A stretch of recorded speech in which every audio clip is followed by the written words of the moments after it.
Omongane iki wis ora kena digugu babar pisan. Jek esuk wis tak godhokno kopi, tak sediani rokok. Mosok se kono iki lali apa ya nglali.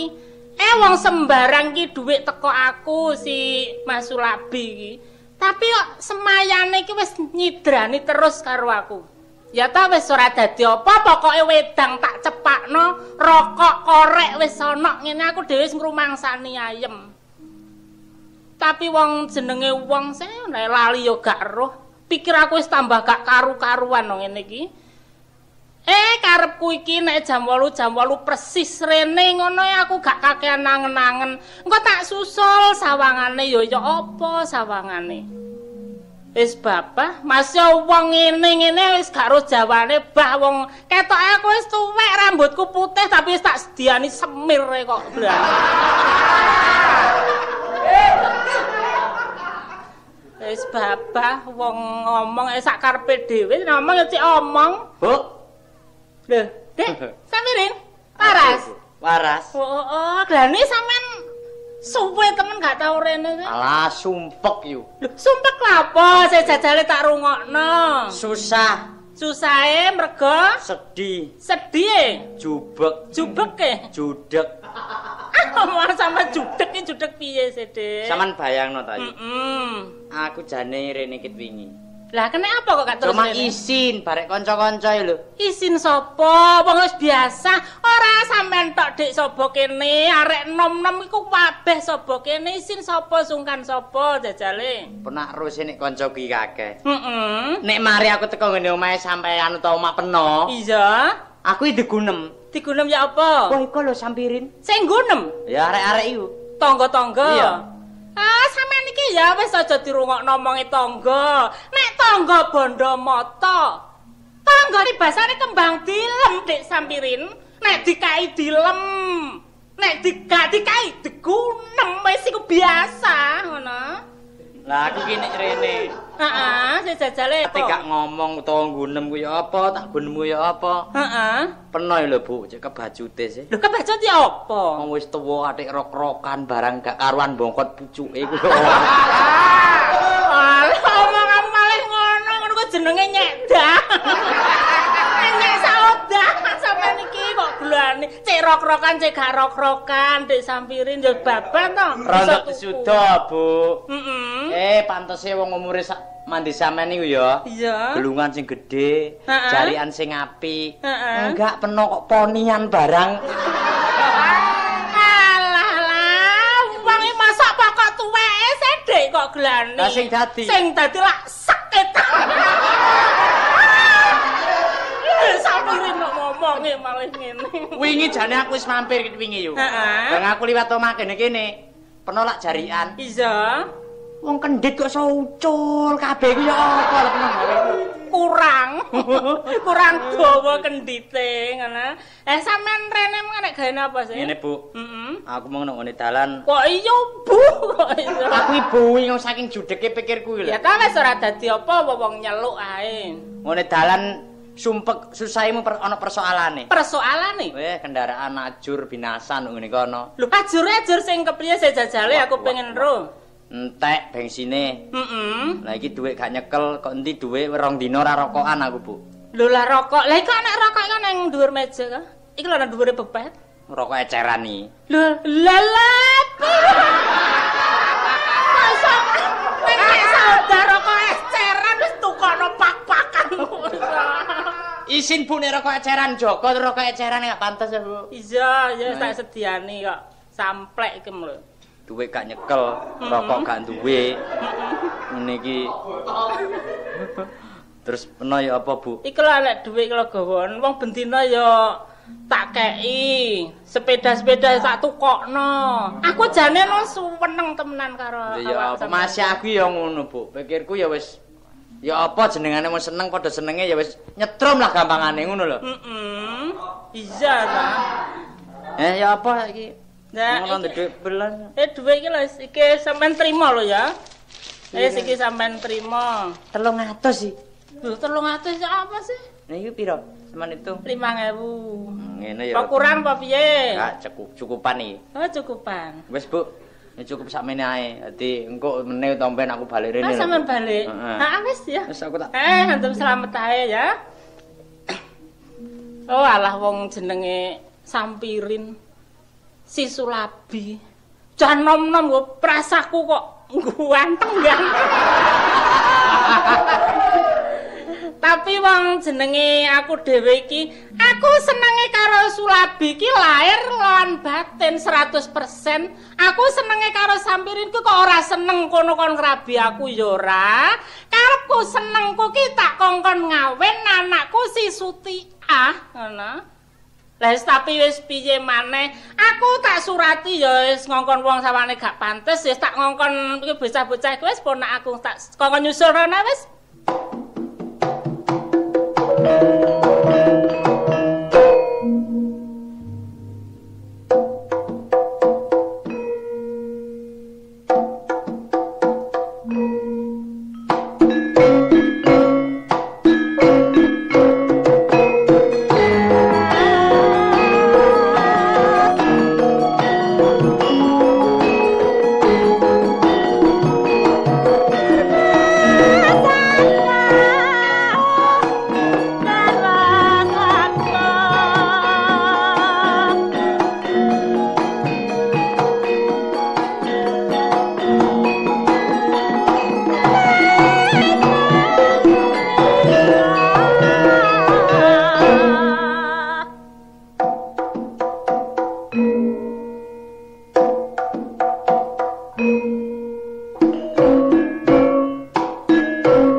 Ngene iki tak angen-angen gak merono iki ya butuh dhuwit aku iki.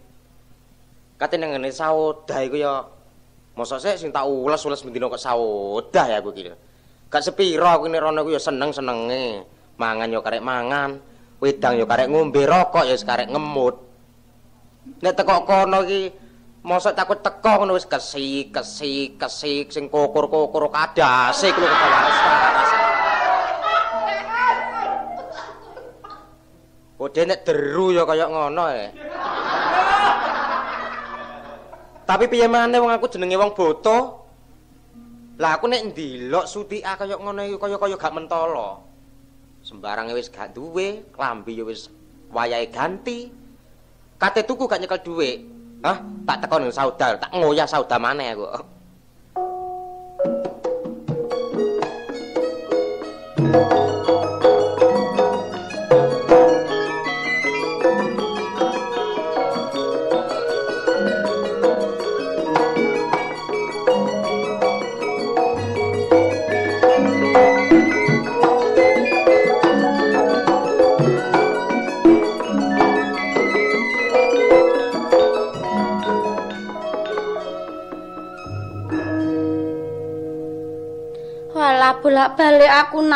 Bolak-balik aku nangis. Sampai aku kentekan tangis aku. Halah iki oleh kiriman surat teko ngene mbok isine aku dikongkon mulih. Aku apa ya wani wong keadaan awakku keadaan koyo ngene iki ya gak wani. Mulih. Sapa iki? Lho, Cak, Ah, kebeneran, Cak, ketemu sampean aku, Cak. lah wong aku gak nyekel duwe, ngajak nanti sih. Duh. Aku gak takut duwe sampean are. Kok iso ngarani sih? Petuk aku kok malah beneran iku lho. Karepmu iku ngajak aku pesiar apa teng ngajak aku dolen?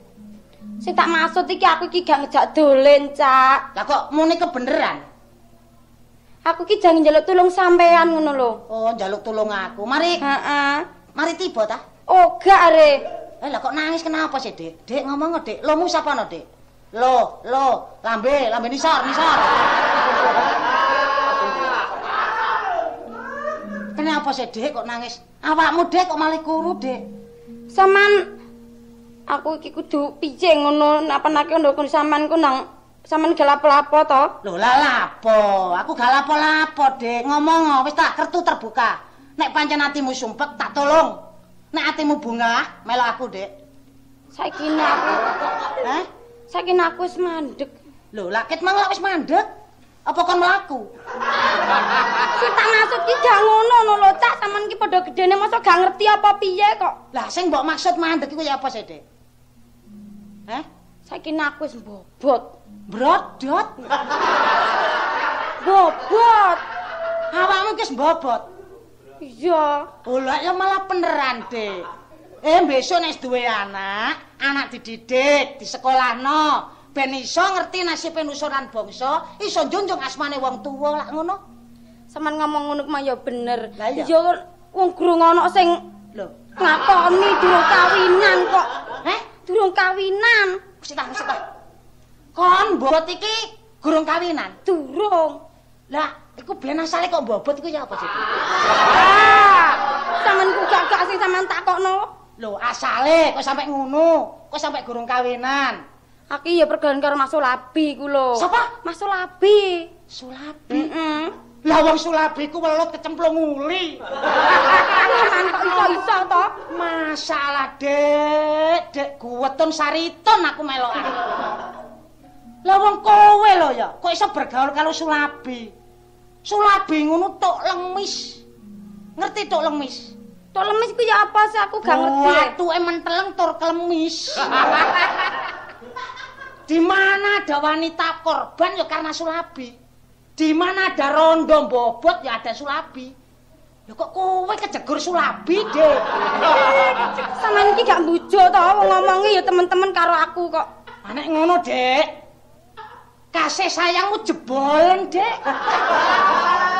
Ya mau kadung sayang karo Sulabi kok kon jebol piye to? Dadi wis tresno. Ya wis tresno temen. Monggo tak pisahno karo Sulabi. Aku gak gelem. Oh, upama Sulabi ku lara. Aku ya melok mati.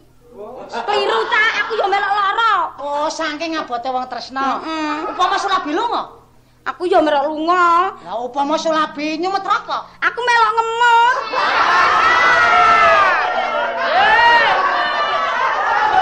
Saking abote tresno ya, Dik. Ya. Saking tresnane toko gak ono wong dodol are, Cak. Tapi ngerti ya. Dunia iki gak selebar daun kelor. Lah nek mbok terusno kon bergaul karo Sulabi. Ho, prae Dek aja dadi menungso, dadi werenge wis. Saman aja omong sing kaya ngono lho. Sulabi ngono belubut. Belubut tiap warung, tiap hotel mesti tercantum nama Sulabi. Mosok nama apik, Dek, utang. Wis ta saiki pisano, Dek. Aku ngerti. Kowe lak wis suwe sih bergaul mek Sulabi. Wis 6,5 tahun ya, Cak. 6,5 tahun. Setengah tahun. Wis setengah tahun. Iya kira-kira jangan duwe anak iki ya, Dek ya. Jangan di anak iki nang tapi durung kawinan apan masalah be gak gelem ngawin aku ya wis tutupano ae, Cak aku. Dadi nek Sulabi mau ngawin aku kon nutupi. Ya iya. Masalah, Dek, dadi wong lanang dadi tutup-tutupan ya. Wis gak usah ditutupi, Dek. Barno ae. Tak tutupi rapet iku jadi buka ta. Oh, soal rahasia iku jadi buka Sulabi. Iya. Mulane tadi dadi wanita. Wanita iku wani ditata kudu wani nata. Lah bergaulan iku rena loro. Iya, Cak. Siji nguntungno, siji ngrugekno. Wong dadi dadi wanita, Dik. Kon iku aja kok wanita sing nyasar. Bergaul ya bergaul, tapi delok-deloken. Mulane ta nek bengi ku ya aja nglutu sae. Aku iki gak nglutu lho, Cak. Sing kowe bacot ya wong-wong aku ngrasane bengi. Masa sesek. Mulane ta nek delok apa-apa iku aja gletak-gletak. Mari tak bungkus ya dipidani. Wah, berat wis berat. Wis saiki kudu manut aku ya, Dek ya. Manut. Aku manut karo sampean maksude ya apa? Lho, tegese kon tak tolong. Sampean tulung. Tak tolong kok tak kawin gak, Dek. Ya tak acarakno, tak atur supaya kon iso kawin karo Sulabi. Ini ngono aku ya matur nuwun karo sampean Mas Kuntet. Ya matur nuwun tok. Nang sampean njaluk apa? Njaluk apa? Ya ora njaluk, Dek, wis koyo ngono ya. Wis saiki ngene, Dek ya. Nek pancen kon cita-citamu kepengin dikawin karo Sulabi, supaya anakmu besok lahir iku gak diwadani tangga-tangga nek anak lam kewar ya, Dek ya. Iya, Cak. Manut aku temen lho ya. Aku wis sak kene ning pati uripku aku wis manut sampean. Pati uripmu manut sampean. Soal sandang pangan golek dhewe ya, Dek. Lho iya, aja kok guyang-guyu lho, Kon. Wong ngono ya ancen dadi wong wedok nyanyi waweh ya kon iku. Kebacot ya. Aja muni kebacot. Padha dene titenono ya, Dek ya. Iya, Cak. Titenono lho. Saiki sampean jange bali to? Aku ta. Ya ngatur awakmu. Soal penggawe aku sing nang omah anu, Dek. Tak prekno. Temenan aku saiki dadi pensiunan blantik wedhus ah. Ngrasakno arek wis. Lho lho kono, aja misak-misak. Masa masuk labi ki temen-temen pisah karo aku sih, Cak. Pisah? Masa jange pisah? Nek kowe gak nurut karo aku, mungkin kowe pisah karo Sulabi. Cak, nek aku pisah karo Mas Sulabi terus piye wong aku keadaan wis koyo mengkene. Soal cinta gampang, Dek. Cepoten. Kok dicepot piye kowe kadung mancep kok dicepot. Wong mancepe cinta kan iso ngudari, ngerti karaktere Sulabi. Sulabi ku bener pemuda, tapi pemuda sing ceroboh. Pepunda sing gak tanggung jawab, ngerti? Pisah wae, Dek ya. Gelem ta pisahno? Aku kaya gak iso pisah. Temen? Ya ora iso, barang keadaan aku wis kaya ngene kok kon pisah ku ya apa sih? Duh, repot, Dek. Aku kudu melok nangis pisan kok nek kaya ngono. Aja atik melok nangis, aku tambah HP nangis lho, Cak. Ngono ta, Dek?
bocah iki lho, disurati ra teko, disusul gak nek teko iki lho, piye karepe bocah iki? Apa ora wani mulih ngono apa piye? Sesutia ngono, sing sitok si Sulabi gak mulih-mulih iku lho. Wis tak arep-arep gak enek rene ngono ku lho, apa karepe dhewe apa piye ta? Bisa sing bocah kono gak wani rene, pedhi aku wae sing Sulabine iki lho. Mosok saya tak arep-arep tak angen-angen ket mang ya gak enek teko. Wis sawan ngene mbok ndang mrene ya. Bu. Lho, Mas. Oh, Mas. Sampeyan sawangane kok mangkelan tak celuk Mas. Mas ngono biasae piye? Piye biasae. Aku nek eling nang sampean tekodok terus sirung sampean mekrok ngene. Ngomong ya ngomong, tanganmu aja gemermet ae ta. Ya ora. Tanganmu iki lho. Glani sampean niku kok. Oh, wis. Kanthi sampean kok glani sih sampean iki kok dadi arep-arepan terus. Gak tau nduk omah aku iki wisan sapa iki ado-ado terus ae wis. Lah ado nanti sampean iki. Ya diarani wong ijik bujang dolan-dolan rono, hubungan rono. Sapa sing larang wong isih bujang? Iya Wan, tapi sampean ki aja lali to, ya gang 5 dina apa 3 dina mrene ngono lho. Iya nek gak sampean keteletan dhuwit sing dadi angen-angenan ki sampean tok iki lho. Lho lah kutangmu gak tau salin sampe lekone kaya ngono kutangmu. Ora kober, dilu-dilu cengunguk nang lurung wasna sampean. Piye? Perasaanmu piye ngono monggo gak ketemu ambek aku piye sih perasaanmu? Sampeyan piye sih jajale? Sampeyan nakoni aku piye sih jajale? Aku ya. Kok jeren aku ngoyang no, gak ya. Iya, heeh. Dadi aku ngomong sing gak-gak ngono kok anggap wah biasae ngoyang ngono. Ora wis sampeyan ngomong piye sih tak rungokne. Pancen sak jerone 3 dina iki rumangsa dek ngono atiku iki. Lah deke yo. Wingi kaya ngono, esuk-esuk aku mari turu. Takut mudhun ya gurung nang sumur. Iya. Takut metu nang latar. Ana pitik jago, godak-godakan pitik babon. Oh, Playon-playon rono, playon-playon rono. Mari playon-playon lho ketelapok niku. Sopan. Aku sok gemeter no, eling sing gak-gak aku. Sama nek iso bayangno pitik ora. Merasaku. Aku ya sampean urung rene ya dek ingi ku lho ya. Heeh. Jane jam 09.00 beke. Awan apa bengi? Awan. Iya, jam 09.00 awan. Lah ngono iku prasaku dhewe iku apa jenenge manuk iku lho. Piye? Manuk iku iso jrundul. Aku terus eling ngono ku, eling terus karo sampean iku lho, pikirku iso tratap. Ya ro manuk jrundul. Heeh. Manuke sapa? Manuk. Wes Sulabi ya. Ya manukku dhewe. Lah sampean dhewe manuk sih. Gak ngono. Biyen aku lak tau sih. Iya. Tak gelekno manuk isih cilik tak titipno kene lho. Oh, biyen iko. Oh, iya iki wis gedhe tapi dek ngenane ku lho banjir kudanan lho ngono mari ngene mengker. Sing kurang ngopen awakmu. Kurang ngopen piye? Pakane apa? Sapa abane? Lawange kadung tak tutup. Monggo. Sapa sih? Si aku tak singitan be enek butuh mbek awak. Sampean daya apa sapa? Lho gak wani cah. Wis ta. Lho, sampean takon dhisik. Sapa bane? Mbok, Sapa? aku Mbok. Oh, Setia. Kene mlebu tak ngakne lawange. Ora Nduk, kowe kok dadi arep-arepan terus, mbok sambang-sambang rene senak, masih ono nggone bebekmu. Alah Mbok, aku kat gek inane kok ape sambang rene yo. Ya jangan ngenteni sangu kok. Wis to, nek perkara sangu, nek kowe ge numpake tak ijoli ya Nduk ya. Dadi kowe ae aja sampe dadi angen-angen aku ya. Ya to Mbok, ya pira-pira kluput aku ya sampean sepuro nek aku iki gak tau sambang rene. Ya ta wis ora dadi apa wong tuwa iki wis ora pengen dolehno apa-apa. Pokoke seger kuarasan seneng. Sapa aku? Lho, sapa? Iki Mbok, iki Sapa? Lho, Mas Sulabi. Lho, sampean kono ke kapan le rene iki mau? Dah lah kon iki lapor rene iki lapo kon iki. Wong iki mbokku arek ya aku ya sambang nangene mbok to. Lho iki piye Sulabi iki? Lah kok karo anakku Setia piye Mas Sulabi aku gorong. Kok saya Gak ngono iki karepe mbok iki piye to?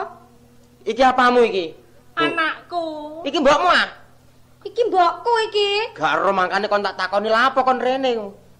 Iki hubungan mbakku wis suwe iki Bu, ono setengah tahun arene. Lho wis suwe. Wis setengah tahun iku. Oh wis kenal tok nah. Iya takoni kuno. Lapo kon? Lho sapa? Melekan ta. Lho, kuntet. Lho, Dek kuntet laras. Santorono, abu-abu mau tebur. Duane.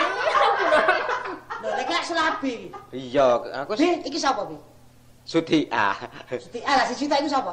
Ah, ya mbokne jenenge. Sauda. Tak ngerti nek Sauda iki mbokne si Suti ah. Ya, cakut iki ro aku. Hah? Ya cek iki aku ro. Cakut iki ro. Heeh. Lah pergaulanmu mbek Sauda. Bebas ya? Bebas. Lah karepe yo Sauda. Jare njaluk tak kawin. Oh, dadi jaluk kok kawin. Jarene Lah si iki. Siapa iki? Suti A. iki? Suti iku pancene hubungan mbak aku sono setengah tahun. Sing berbuat ngene iki. Aja rame-rame aku iku. Hah? Aku. Ora kena mabuk guri-guri kok. Yo. Lapo, Dek? Dadi pikiran sampean iku pengen dikawin karo Sulabi. Iya, Dek kuntet. Lah iki sita iki. Iki samping ngene. Rin. Apa, Dek? Kon oleh duit oleh sembuar jare teko Sauda karepmu ya apa? Karepku ya Sauda jangan tak kawin ngono. Lah tujuane yo Sauda. Tujuh aku ki seneng tapi seneng tak pek mantu karo anakku ngono. Nah, iki kleru kabeh. Kon bi, Iya. paribasane dadi wong lanang kudu tanggung jawab. Tunjukno kesatrianmu, tunjukno kebenaranmu. Sebaliknya kon yo. Iya. Peno dadi wong tuwa-tuwas kakean nampas. Mestine peno nuturi anak, tapi anak nuturi wong tuwa. Iki jenenge kepontir.